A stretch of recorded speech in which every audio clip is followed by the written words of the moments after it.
I'm Daniel Schwake, the director of Notre Dame's Academic Center in Jerusalem, and you're listening to Jerusalem Talks.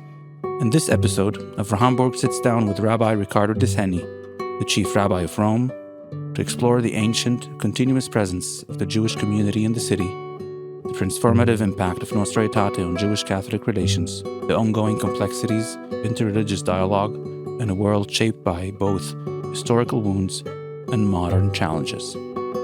Together they examine the shifting power dynamics between Judaism and Christianity, the risks and value of religious osmosis, and the tension between preserving identity and preserving fluidity.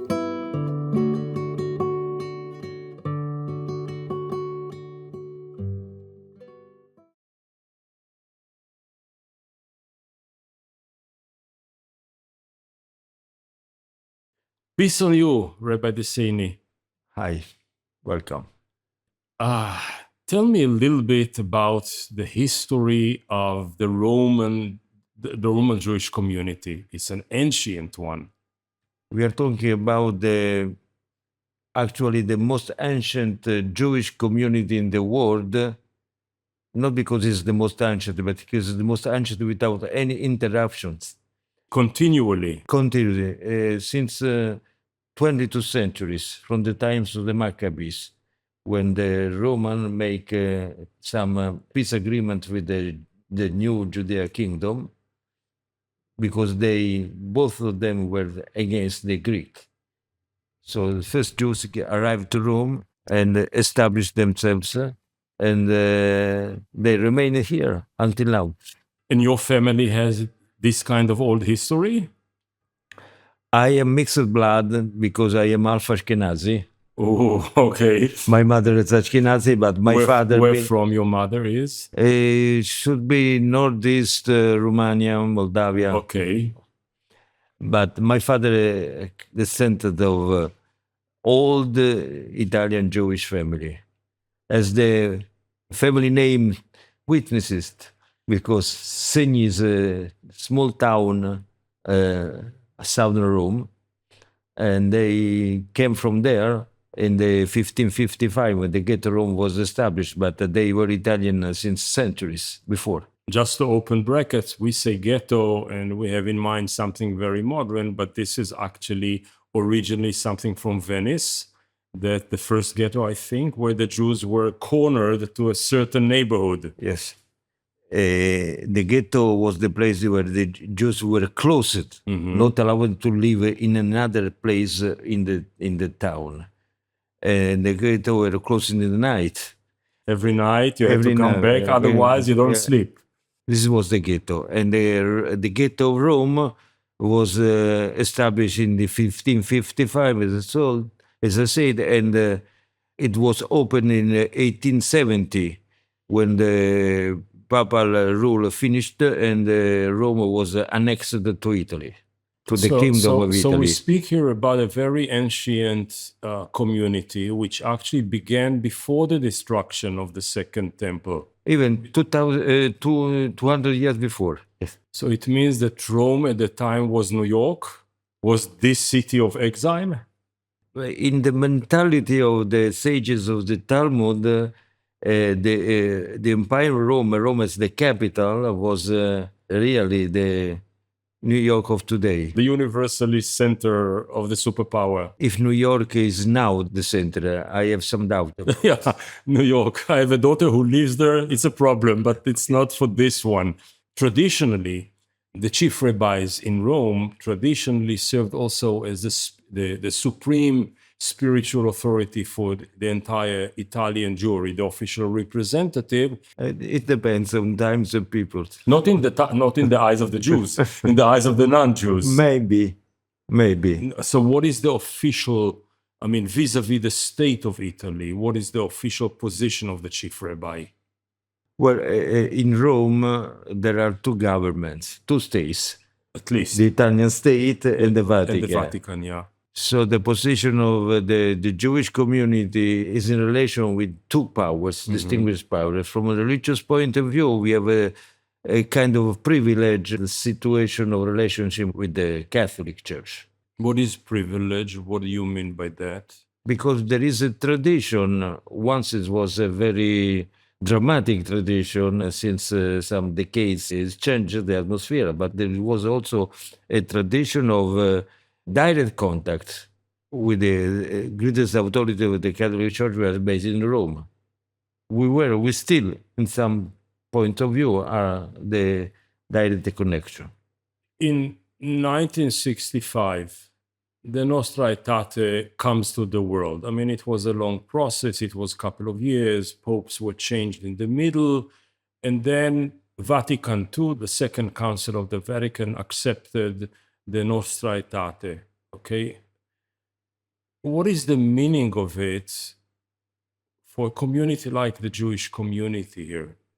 What happened there? What happened since there? What is the Jewish dimension of the Nostra Aetate? In our evaluation, it was the beginning of a revolution, which changed dramatically all the kind of relation between the church and the Jews. It was the first step that changed the approach and the mentality. In what sense? Nostra Aetate abolished the crime of deicide. Yeah, which means the historic accusation of the Catholic dogma that we killed the Messiah. No, we killed goats. We killed the God. That's right. Yeah. We, the descendants of those who killed Jews, were in their theology, we were also responsible. Yeah. The descendants themselves. So this kind of aberrant theology was abolished, was cancelled, at least officially. And this changed, this was one of the first steps to change all the approach. What is the theology of contempt? You as a Jew have been condemned by the history, by many things that remain open, still open, but the general relation was changed. Give me a little bit more details. You live it daily. I mean, we who are not Romans and we are a little bit far away from the place, we don't feel the drama. What was before, what became after, what is open, what is better. I mean, flesh it up a little bit.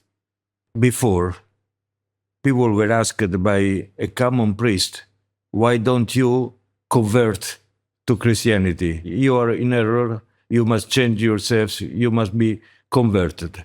And there was a systematic pressure on this, a systematic You pressure. felt it in the street as a little boy in Rome? Even. Really? And this changed. Finished. Stop. Being Jews, you are condemned. You must be second class of people. This also changed. Now, our tradition is respected. Our prayer is respected. Our place of worship is considered an holy place of worship. This beautiful synagogue we're sitting in. People come here with interest and respect, which was not before. Really.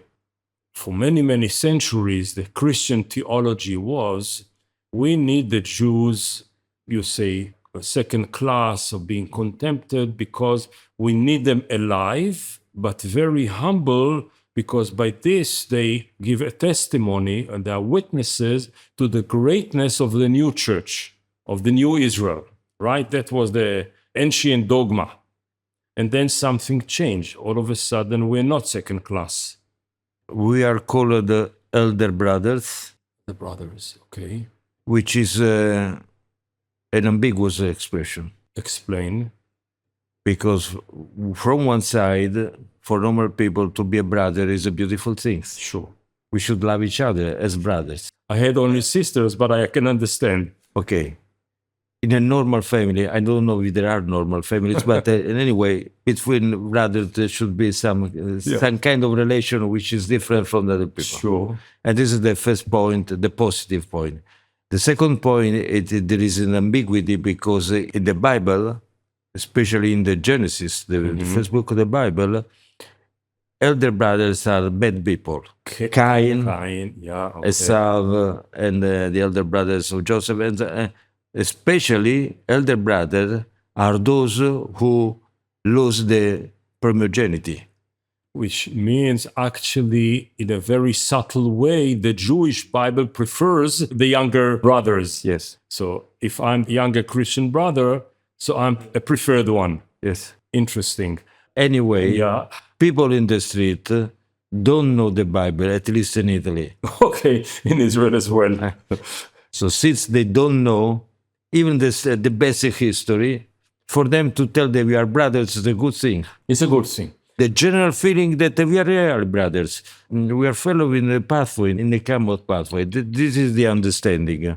I want to stay a little bit in this side street for a second. Okay, the relationship, elder brother, biblically speaking, not the best guy in the book. Okay, I understand. But here I am a Christian, and I know that for years, God's blessing was given to me.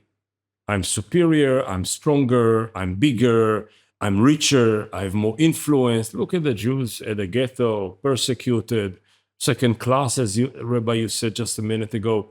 Now, all of a sudden, I'm a Christian, 20th century, second part of the 20th century, 21st century. I look at the Jews, they look blessed. They look very successful with all the problems. They look very successful. So I ask you, who is engaged in the conversation and in dialogues with the church and the clergy and the theologian there, what does that mean for them that the Jewish people is blessed again? Does that diminish their own blessing? Do they want to share blessing, compromise it? What does that do, theologically speaking? The question of blessing is not so simple, because a people who lost 1/3 in the Shoah, it is difficult to consider him such blessed. What we see even in our days, in these days, what are the difficulties, the war, the dangers that any Jews encounters in his life is not such a beautiful situation. We are still in a complicated situation. The Christian theology faced a revolution, a change. I had to discover all the specific roots here and there to take away all the what we consider the trash of the content. Sure. And to discover that God still loves us. Us is the Jews or us is the people? Us loves the Jews. The letter to the Romans, which were the 11th chapter, where the gift of God, you cannot go back. The promises of God, irrevocable. That's the point. In the Christian text, there are the bases to understand. And you have a feeling in so many years that you are engaged in it, you have a feeling that there is a motivation to rediscover the ancient text and to clean the obstacles of the generations? In my experience, Sure. I met many people involved in dialogue, sincere priest and expert, trying to understand, to search, and to establish new bases.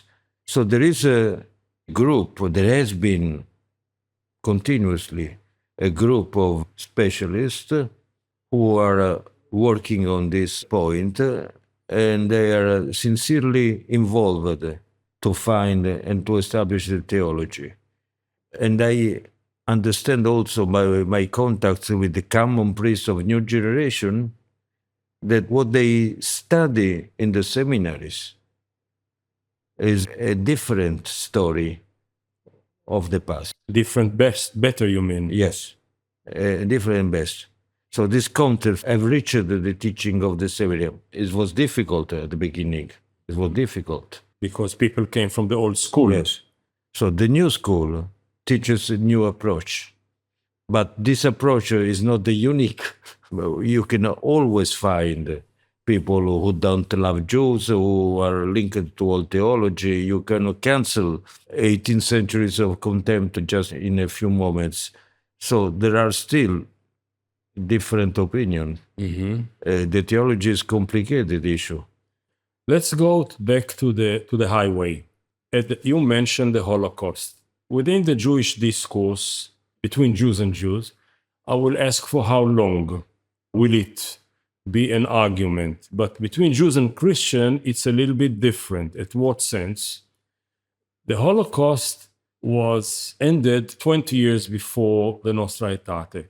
It was at the background. I mean, the background of the first half of the 20th century, 2 world wars, so many problems, colonialism, destruction, Holocaust, it was there. So when the theologians are sitting at the Vatican II, they say, what do we have to say now about the reality of the world? So they develop a new approach, which is post-Holocaust as well. And here I will ask, or I will argue, that part of what you describe as the new story and the new school and the revolution in relationship is based on the theology of guilt or theology of responsibility. We have to assume responsibility to what happened in our Western Christian world. Do you feel this theology of guilt in these conversations? In my opinion, just personal opinion, Sure. which is based on readings, contacts, and so on, the guilt of the Shoah was more unconscious or undeclarated than expressed. In the documents that they issued on the Shoah, if you remember, and so on, there are the official documents which came very late at the end of the 90s. The official thesis was that Nazism was a pagan ideology, nothing to do with the Christianity. So Christianity is innocent, is not guilty about this. This is the official position, which is not so palatable to us. But I think that they understand nothing could have been possible without the basic hatred against Jews that they disseminated in the century. And just at the beginning of the 20th centuries, the church was basically anti-Judaism in any place, in Italy, in Austria, any place. They didn't like the Jews. They identified the Jews as the representative of the modern world which was opposite to the traditional church. Why this? Because the Jews being persecuted looked at the emancipation as a way to be freed from the boundaries of the church. So there was at least in the Western world, there was a kind of natural alliance. Yeah. Partnership, environment. Which was absolutely rejected by the church. The church didn't want to kill the Jews, they simply wanted them to be humbled. Yeah. The Nazis came and say, forget about your humbleness, let's kill them all. There's a difference. This is what the church argues. The Vatican, Concilio Vatican, the Vatican Council, and what happened after was a way to adapt the church to the modern world, to the modernity, to everything. So they have to elaborate anything. The issue of the Jews was among this point. This was chapter 4. We have a chapter, okay, chapter 4. There are other chapters about other churches and other Christian streams, etc., etc. Let's talk a little bit about the dynamics of a dialogue. You engage in a dialogue, the interreligious dialogue, which is there now for 60 years, at least 60 years, maybe even more. What is the nature of the dialogue? What's the purpose of it? What do you want to achieve in the dialogue? You go into the room and you sit. What do you want? What I want is very different from what they want. Okay, so give us the both sides. Okay. What I personally want, the mainstream of some Orthodox who accept this line. Many Orthodox even do not accept. I don't come to speak about theology, not to discuss the principles of our faith. I just come to present myself to respect your diversity. I respect yours and you respect me. And I want to show them that I have a basic teaching that you can share. We have something, we are important values. We share important values. that we can contribute to the progress of our relation and the progress of humanity against many dangers, new ideologies, and we can do many things together in this way because we have shared values. First, respect, reciprocal respect, and then to respect all. This can be a way. I understand that at least the Catholic are interested more in theological to discuss the basis. They feel very embarrassed. I cannot understand still now why we don't accept the Jesus, the divinity of Jesus. So they stress this point, and we escape from this point. Well, explain to me. I mean, I understand two levels of dialogue. The low level is, you know me, I know you, let's move on. The other one is, let's exchange opinion. Let's see, can we enrich each other? So when you look at two chapters in history, there was a chapter in our history in which Christianity took a lot from us. We took some from them and from Islam as well. Rituals, dogmas, philosophies, etc. I mean, you cannot understand Maimonides without Aristotle or the Greek philosophy. You cannot understand even our Passover, Leil HaSeder, without understanding the Christian ritual that it corresponds with indirectly. That was a copy. Well, we have the copyright. Anyway. Whatever, but there is an exchange, okay? The open influence. And then in the Middle Ages, when we go for the polemics, it was for victory. My religion or your religion?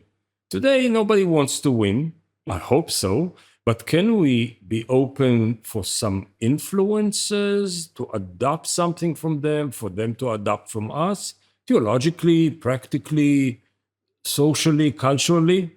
Why not being more open? We are, I would say, unconsciously open. Okay. We don't admit. If you take this from a scholar point of view, you can demonstrate, as you told, that many customs, many way of behavior. The head cover of my cantor in my childhood synagogue in Jerusalem was very Christian. Yes. I mean, German high kippah. Yes. Yeah. Many things were adopted. The organ. Well, organ was in not some, accepted. In some synagogues. Well, organ was just not accepted because it was considered an imitation. There are many things that... Yeah. I mean, you mean, not officially we are open for influence. Officially, we keep away. This is called osmosis. Okay. Okay. Okay, this is from your other profession, right? Yes. I mean, among other things, you are a scientist, okay? I mean, you're a doctor, you're a physician, you are... Okay, so osmosis is coming into theology. You quoted Maimonides. Maimonides establishes the principles of the 13 principle of faith. Sure. And there is a famous hymn, a song, which is Igdal Elohim Chai, which is in poetry, the summary of this poet, okay? Sure. And this Igdal was composed, it was written in Rome by a Roman Jews, okay? There are some Ashkenazi rabbinical authorities who say that not recite it. No, don't say it because it's a kind of dogmatic. It's dogmatic. I understand. Yeah. So this is an example of osmosis accepted and rejected. In this culture of dialogue, whatever the motivation of the parties involved, which is important, the church was for many, many years a very powerful political power. They had soldiers, they had armies, they had political influence, they had so many things. Nowadays, the church doesn't have power. No soldiers, no tanks, no air force. I mean, only the power That's what Stalin said. I'm sorry? Stalin said, how many divisions has the Pope? Okay. Yeah, how many divisions? He has a division of ideas. The Pope, I hope he will be healthy and all, but he has a division of ideas. I would say he has the power of dialogue. Okay? So the church is the first of the monotheistic religion, which is post-power, post-muscles, post-divisions, if I use Stalin terminology, post-divisions power. Judaism today, at least the 50% which is in Israel, is very much into power, almost addicted to power.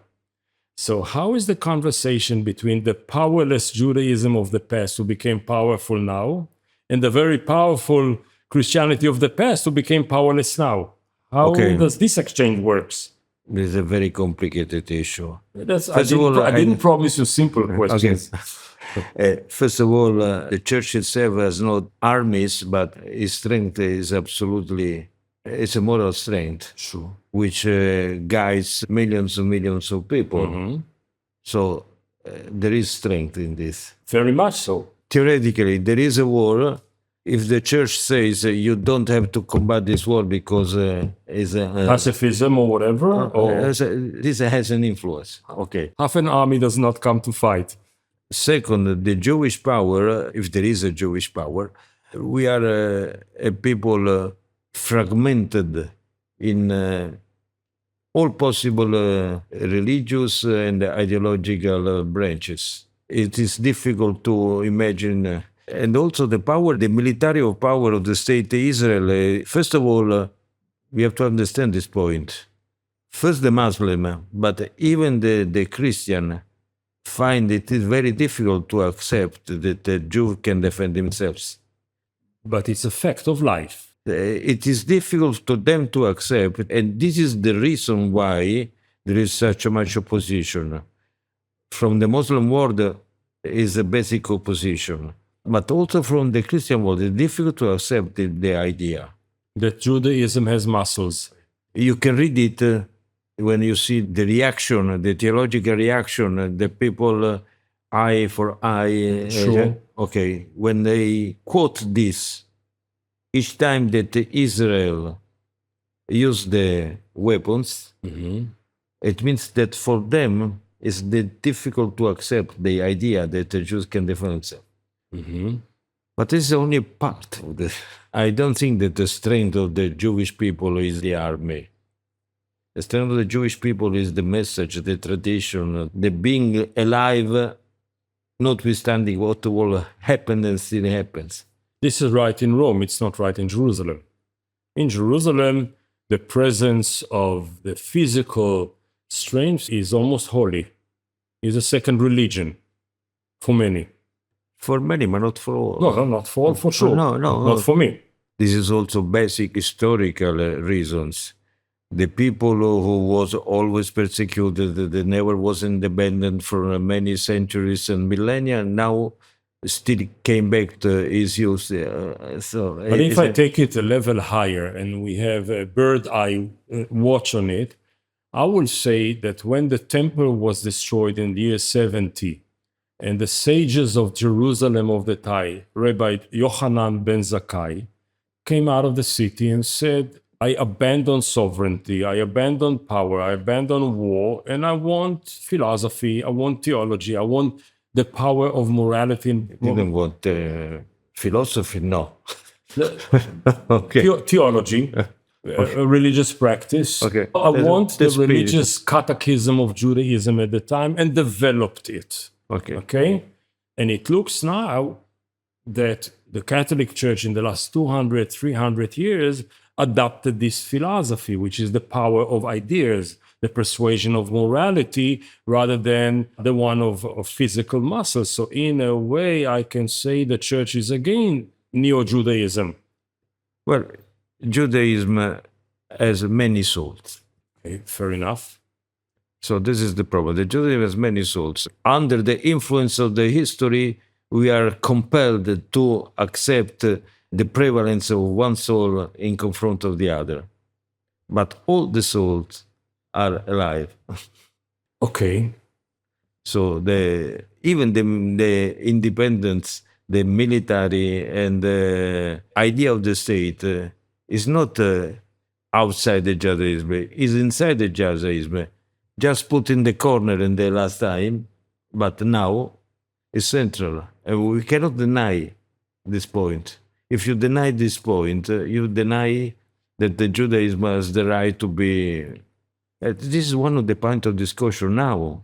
All the ideologies that protest against Israel, they discuss the right of the Jews, they discuss at the basis the right of the Jews to be a state, sovereignty. And that's the point.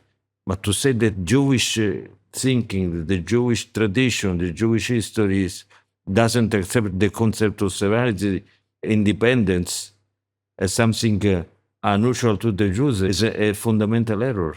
It belongs to the Judaism. You know well enough that I will be more than happy to jump into the trap you put here and to get engaged in a Jewish theological debate. But we are now about the Nostra Aetate and the relationship of the Jewish grouping and the Christian grouping. Okay, so let's leave the Jewish debate for some other chapter. And I'll ask, which is a very interesting chapter. yeah, we should both enjoy it, and I'm not at all sure we shall disagree. Okay, but I say as follows. We're living, as Zygmunt Bauman said 20 years ago, in a very liquid reality. Borders are liquid, identities are liquid, gender is liquid, sex is liquid, history is liquid, everything is liquid. You can be this and that and those and that, yes. Everything. Why religious belonging cannot be a little bit more liquid? Why the borders has to be so rigid? Why can there be a little bit more openness to mixed identities? In fact, the Judaism has been invaded by this liquidity, at least at the time of emancipation. So we live in a liquid identity since 200 years. But the challenge, the basic question is what gives continuity to the Jewish people? If you stay in a state of liquidity where all the boundaries are smooth and you don't know the difference, what happened in the next generation, in 2 generations, in 3 generations? I don't know, something new? No, you know it very well. The lesson of the history. When you destroy the boundaries, porets gather is the rabbinical metaphor. It's very interesting. You are going to lose yourself. Hundreds of thousands of Jews we lost in the history. In the Roman Empire, who became Christian. In the Spanish. I think it's fantastic. I think we contributed to other civilizations. They came to us and contributed to us because the borders were open. It was mutual enrichment. I think it's beautiful. Okay. But if you don't keep some fixed point, you are going to lose yourself there. Unless it came someone like Hitler who says, so your grandfather was Jew, so you are also... That's an external definition. Okay. Let's move to the last chapter of our conversation because I see where you want to take it. The Vatican I happened in the middle of the 19th century. Vatican II happened in the middle of the 20th century. Why there was never a kind of a Vatican Council within the Jewish people? You said the Jewish people is so fragmented. Why we never had this kind of ecumenical dialogue within the Jewish people, like the Christians did? Is it possible at all? Because I think that we are an anarchy. Okay. This is part of the tradition? The tradition you want to conserve is being anarchists? Rabbi, it's your words. I think the Jewish soul is anarchic. Any Jew needs 2 synagogues. At least. Yeah. One where sometimes maybe he goes to pray, and the other one where he will not go anyway to pray. That's the one I will never visit. Okay. We live in a continuous paradox. We say Hashem Echad, God is one, and the Jewish people is one. At least. One and many. Yeah. Yachid v'rabim. So we are just making a theory of something which is impossible. To put the Jews together is the most difficult thing. To a central authority of the Jewish people, a central rabbinic authority of the Jewish people, is difficult. So you have an anarchist group, so to say. No, an anarchist soul. Group of anarchist souls coming to a dialogue with a group of unified soul of the Catholic. So how the dialogue works. Okay. The dialogue is not between systems, it's between people. Only. So everybody can walk and represent an opinion. Even I Yes. can walk into the room. Yeah, absolutely, yes, why not? So nobody, In fact, this happens. in what sense? In all the panels that are made very frequently, you will find who's speaking for the church. For the church, you find a priest according to the Hierarchy. Yeah. From the Jews, you will find an artist, a rabbi, of all the possible kinds of denomination. You will find any possible representative. But the chief rabbi. But at this point, the dialogue is done between people. It's important because the dialogue, the accepted finality is to know each other. At the time, I must confess that I was troubled. I won't say more than troubled by the fact that since it was between people, human beings to human being, you find it difficult to sit with Cardinal Lustiger. Cardinal Lustiger was the Cardinal of Paris, Yes. was born Jewish during the war. No, I tell our audience, during the war, converted into Christianity, became very high on the hierarchy of the church in France.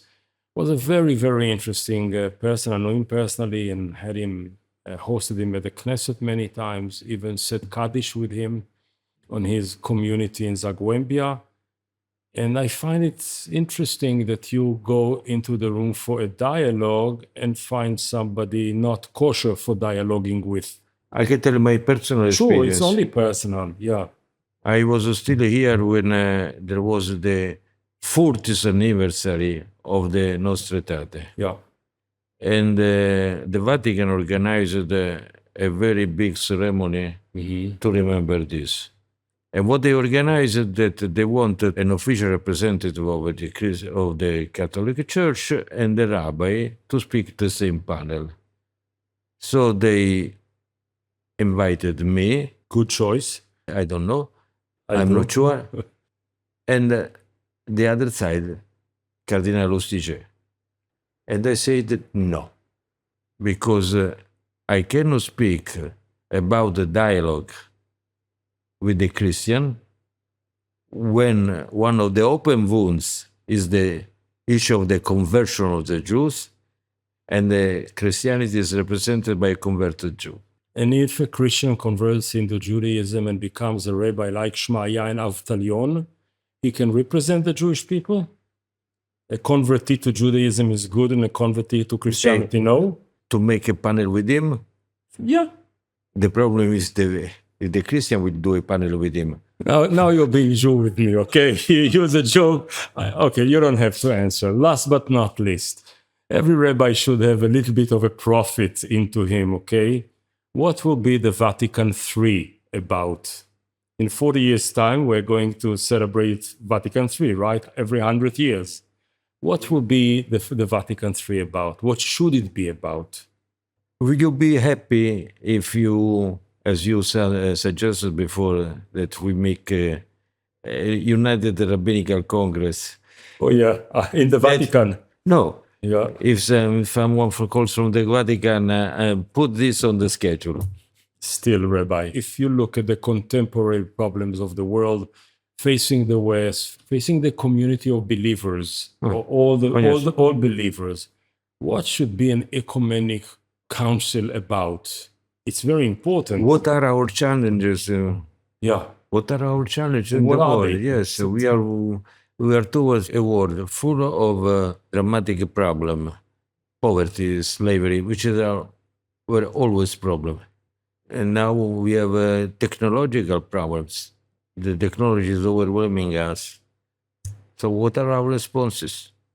What are our responses to all the new ideologies like wokeism, which is the religious reply to this?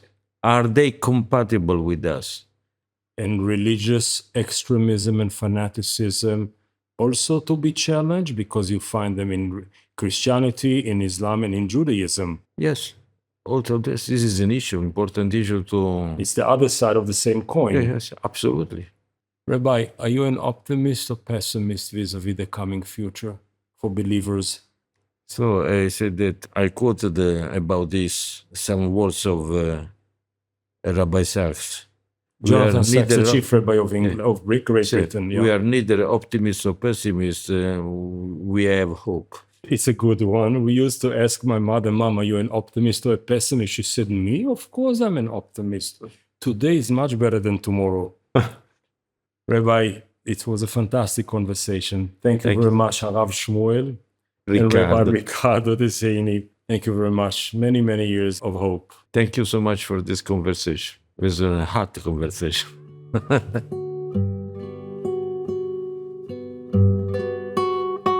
Jerusalem Talks is brought to you by the University of Notre Dame's Academic Center in Jerusalem and was made possible by the efforts of Avraham Burg, Daniel Schwacke, Gabriel Mitchell, David Turgeman, Ben Wallach, and Nathan Steinmeier. Learn more about us at jerusalem.nd.edu.